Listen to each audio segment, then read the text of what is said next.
শবে কদরের রাত্রিতে এই আমলটা যদি 500 বার পড়তে পারেন ইনশাআল্লাহ আজিজ, আমি মাজহারুল ইসলাম আল্লাহর কসম করে বলছি যে আল্লাহ তাআলার কাছে এমন কোনো চাওয়া নাই যেটা আপনি পেশ করছেন কিন্তু আল্লাহ তাআলা কবুল করবে না। অর্থাৎ আল্লাহ তাআলার কাছে যত আশা আকাঙ্ক্ষা, যত উদ্বেগ উৎকণ্ঠা, যা কিছুই বলেন না কেন, ঋণে জর্জরিত আছেন, কোমর বাঁকা হয়ে গেছে, অল এভরিথিং যা কিছু আল্লাহর কাছে বলবেন আল্লাহ তাআলা সাথে সাথে কবুল করে নেবেন। তবে শর্ত আছে, শর্ত হচ্ছে অবশ্যই আমলটা করতে হবে এক বৈঠকে। আপনি সালাতুল ইশারের নামাজ শেষ করে সালাতুত তারাবিহ শেষ করলেন, আপনি চাইলে বেতের সবার শেষেও পড়তে পারেন, কিংবা চাইলে বেতের শেষ করে আপনি 2 রাকাত সালাতুল হাজত নামাজ পড়বেন। সালাতুল হাজত নামাজ পড়ার পরে এই আমলটা করার আগে আপনি 100 বার দরুদ শরীফ পড়বেন। ভালো করে বুঝে নেন, 100 বার দরুদ শরীফ, যে কোনো দরুদ শরীফ চাইলে আপনি পড়তে পারেন। সাল্লাল্লাহু আলাইহি ওয়াসাল্লাম, আল্লাহুম্মা সাল্লি ওয়া সাল্লিম ওয়া বারিক আলাইহি, অর্থাৎ যে কোনো দরুদ শরীফ আপনি চাইলেও পড়তে পারেন। এই দরুদ শরীফ 100 বার পড়বেন, তারপর 499 বার পড়বেন লা হাওলা ওয়ালা কুওয়াতা ইল্লা বিল্লাহ। এই যে লা হাওলা ওয়ালা কুওয়াতা ইল্লা বিল্লাহ, এটা পারি না এরকম কেউ নাই। আমি ভালো করে আপনাদেরকে বুঝাই দিচ্ছি। লা হাওলা, এই হা কিন্তু দুইটা আছে, একটা হচ্ছে হায়া হুত্তি আর একটা হচ্ছে হায়া হাওয়াস। আপনাকে অবশ্যই এই হাটা হায়া হুত্তি যেটা, এটা পড়তে হবে। লা হাওলা ওয়ালা কুওয়াতা, এই যে কফ, এটা কিন্তু কফ, ওই যে মধ্যখান বেজানওয়ালা যে কাফ আছে ওই কাফ না, কিন্তু লা হাওলা ওয়ালা কুওয়াতা, এই কফটা আপনাকে ভালো করে উচ্চারণ করতে হবে। লা হাওলা ওয়ালা কুওয়াতা ইল্লা বিল্লাহ, এটা 499 বার পড়বেন। একবার পড়বেন লা হাওলা ওয়ালা কুওয়াতা ইল্লা বিল্লাহিল আলিয়্যিল আযীম। এই 500 বার হওয়ার পরে আপনি আবার দরুদ শরীফ পড়বেন 100 বার।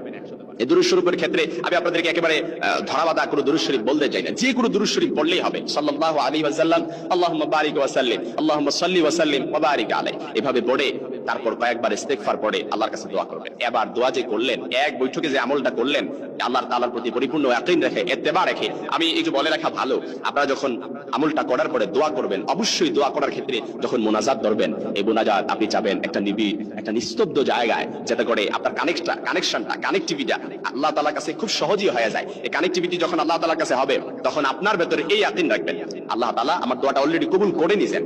আপনি যখন দোয়া করবেন, এই দোয়া করার ক্ষেত্রে আপনি আপনার উপর এই ইয়াকিন রাখবেন যে আমি যে দোয়াটা করব, এই দোয়াটা আল্লাহ তাআলা অলরেডি কবুল করে নিয়েছেন।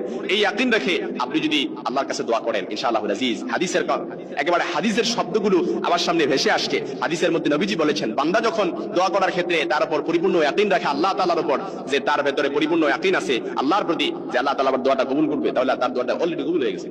সুবহানাল্লাহ ওয়া বিহামদি। এজন্য আমি বলতে চাই, লাইলাতুল কদরের রাত্রি না, শুধু শবে কদরের রাত্রিতে বিষয়টা এরকম নয়, অন্য যে কোনো রাত্রিতে আমরা চাইলে আমলটা করতে পারি। আল্লাহ তাআলা আমাদের মনের ভেতরে যত যন্ত্রণা আছে, যত দুঃখ আছে, যত আশা আকাঙ্ক্ষা আছে, সবগুলো আল্লাহ তাআলা কবুল করে নেবেন, দুঃখ যন্ত্রণা সবকিছু দূরীভূত করে দিবেন। সুবহানাল্লাহ ওয়া বিহামদি। তবে লাইলাতুল শবে কদর, এই যে লাইলাতুল কদরের রাত্রি, শবে কদরের রাত্রি আমি স্পেসিফিক কেন বললাম, এই রাত্রির এত মর্যাদা, কোরআনে আল্লাহ তাআলা স্বতন্ত্র সূরা নাযিল করেছেন এই রাত্রির ব্যাপারে। হাদিসের মধ্যে নবীজি সাল্লাল্লাহু আলাইহি সাল্লামের অসংখ্য হাদিস আছে এই রাত্রির ফজিলত এবং মর্যাদার ব্যাপারে। যে রাত্রিটা আপনি এক রাত্রি ইবাদত করলেন, 1000 মাস ইবাদত করলে যে সওয়াব হতো, এই সওয়াব আল্লাহ তাআলা আপনার আমলনামায় পৌঁছায় দিবেন। এমনকি 84 বছর ইবাদত করলে যে সওয়াব হতো, ওই সওয়াব আল্লাহ তাআলা আপনার আমলনামায় পৌঁছায় দিবেন। এজন্য শবে কদরের রাত্রিতে 500 বার আমরা এই আমলটা করব। এর আগে 100 বার দরুদ শরীফ পড়ব, পরে 100 বার দরুদ শরীফ পড়ব, কয়েকবার ইস্তেগফার পড়ব, তারপর আল্লাহ তাআলার কাছে 2 হাত তুলে দোয়া করব।